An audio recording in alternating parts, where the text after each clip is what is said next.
Hi, this is Abby Main, and this is my second mammalogy midterm. So first, what is echolocation? It's a process that certain species are going to use, for example, dolphins and a lot of different bats, to determine the location of an object. They're going to emit extremely high-pitched sounds where the waves reflect off an object and the echo goes back to the sense receptors in the species using it. So similar to the sonars we use for submarine navigation or fish finders that fishermen might use to figure out where the fish are. The two orders that use it are Chiroptera and Cetacea. So I'm going to talk about the little brown bats specifically. So they feed on insects and use echolocation to hunt them and then navigate around an area, but they're very maneuverable. This is specifically done at night. They're not blind. They can see about the same as us, but obviously when it's dark, you need a lot more, so they use the echolocation. They send out about 10 chirps a second at about 120 decibels, which is about as loud as a jet plane taking off.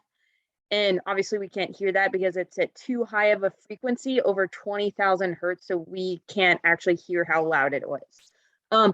So that they don't harm their own ears, when they're about to screech, a muscle tamps down on their ear bones right when they're about to screech and essentially makes them deaf for a second, and then it lets go so they can hear the echo.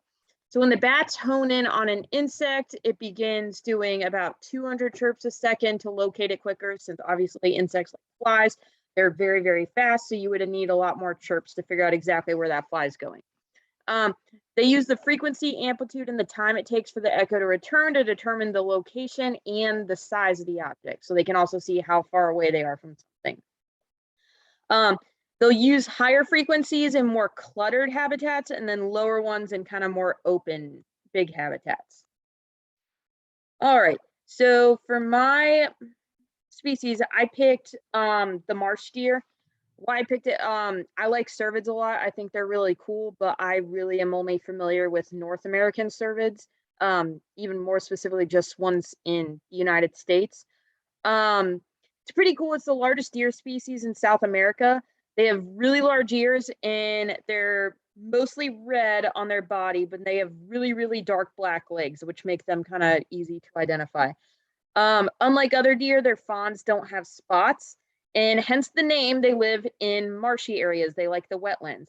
And because of that, they've adapted by their hooves are really wide, broad, and have this elastic material between them that helps them to live in wet conditions. They can actually swim really well, which is kind of cool. They feed on grasses and water plants. Their main predators are the puma and the jaguar. So pretty much all of them are found in South America. You can find them in Argentina, Bolivia, Peru, Brazil, and Paraguay. They live in grasslands that flood very easily, and they specifically like the tall grass so they can hide from their predators. So they primarily live their lives alone. They're kind of solitary, live very quiet lives. We haven't honestly done that much research with them. The only exception would be that they will gather in small groups near water, but that's only when there's a dry season and they kind of have to get together to find the water, or to actually have water because there's less of it. An interesting fact is that they are migratory, so they follow the water sources to wet areas during the dry season. They can start reproducing between 1 and 2 years old. They mate in October, November in the southern parts of South America, but in the tropical areas, they'll mate all year long. Scientists don't know if there's an aggression during the rut between males like there is with white-tailed deer. Like I said, we haven't studied them too much. And the gestation period is about 240 to 260 days, so a little less than humans. I believe we're 280. They only give birth to one fawn. So their conservation status is vulnerable. They used to thrive in South America, but after the Spanish colonized the area, a lot of their habitat was wiped out to be used for farming and raising livestock. It's believed that also overhunting added to their numbers decreasing, and their numbers are still decreasing. And that's a cool picture of the marsh deer actually swimming. I think that's pretty neat about them. The invasive mammal that I picked was the red fox. So they're generally around 3 feet long, 2 feet tall. They mostly have red fur, but belly and like their belly and then under their face right here are white. The signifier for them, because a lot of people can mix them up with the gray fox, because sometimes they can each can have the opposite colors from each other. They always have a white tipped tail, whereas gray fox are going to have a black tipped tail. They feed mostly on little animals like rodents and rabbits. They're very good nocturnal hunters. They adapt well to many different habitats, including suburban areas. That's why I see foxes all the time here. They mate in the winter, build a den, and then can deliver up to 12 pups. Okay, so here's a map of their native and introduced range. I read one study that, because a lot of people used to think that they were actually non-native to North America, but the study found that they were. So pretty much North America and then all of Eurasia. Their place that they were introduced where they are very invasive is Australia, as you always call it, the hub of invasive species. And they were introduced so people could hunt them. So the reason they're a problem is there's very few natural predators for them in Australia, so it's easier for them to get out of control. They've caused the extinction of many species there in just the past 100 years in Australia. They prey on native rabbits and guinea pigs. They also prey on, and so they're also competing with the natural predators of those. They also prey on livestock such as chickens, goats, and lambs, so they're causing farmers a lot of issues.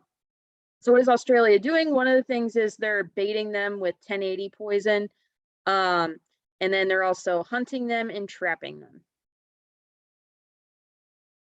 So with the lecture we watched on people and wildlife conflicts in India, by the way, super cool lecture. Some of the things that I took from that. So one, India having about 1/4 of the carnivorous mammal populations in the world. That's just kind of crazy to me. Living in Southwest Ohio, there's really no animals that I'm nervous about here. You have to actually go out to Eastern Ohio to even experience bobcats or wild boars or black bears, some like things that humans would be afraid of. There's really no mammals in Southwest Ohio that I get nervous about. So that's kind of crazy thinking about the people of India having so many carnivorous animals that they're worried about. Also, how high the population density of India plus how many elephants need to, like them eating 80% of their day.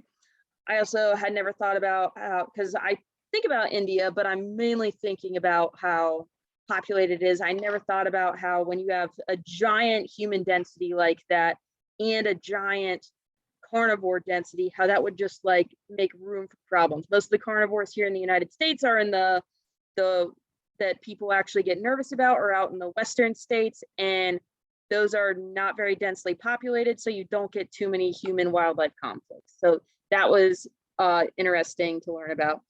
I liked seeing how elephants are smart enough to destroy electric fencing. In cartoons, they portray elephants as pretty smart like that and resourceful with what's around them. I didn't realize that was actually true. That was pretty cool about them outsmarting humans by destroying the electric fencing. And also, I liked hearing how successful the early warning system was in reducing conflict. She talked about other things they tried to do that were unsuccessful, so I was expecting to hear another non-success story, but it was nice to know that having that early warning system actually made the human deaths from animals go down pretty far. I also liked her explanation for why Indians don't try and get rid of the dangerous animals and how that's a lot to do with most of the people in India being Hindus, and with every Hindu god, there's an animal associated with it. I've always appreciated that about Eastern culture compared to ours, that they really value wildlife and understand how important wildlife is for us to be able to survive in the circle of life. I wish Western culture had a bit more of that. So that was very neat to me. And then with the article about the different caribou. First of all, I don't think I ever realized that when they're in Canada or North America, they're called caribou, and then the reindeer are what we're referring to when they're in Europe. So that was kind of interesting. So as far as North American caribou, so first there was the barren ground caribou. So that is right up here in the number 4 area. So really, really far north. It's of special concern as far as conservation with climate change. They travel in herds, they migrate north in the summer, then back, and they feed on lichens. And then you have the Peary caribou, which those are, where'd they go? Oh, up here. So their conservation status is endangered, so they're having a bit more issues. They travel in really small groups. They don't migrate far, and they feed on the vegetation in the valleys.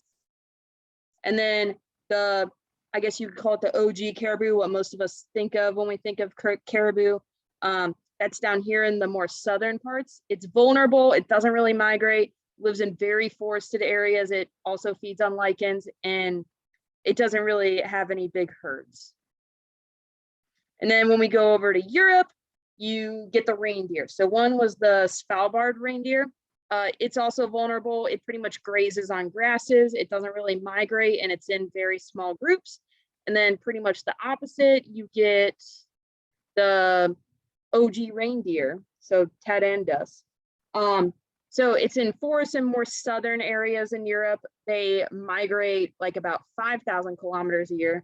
They travel in really, really large herds, and they eat a lot, but mostly lichens. And that is my midterm. Thank you.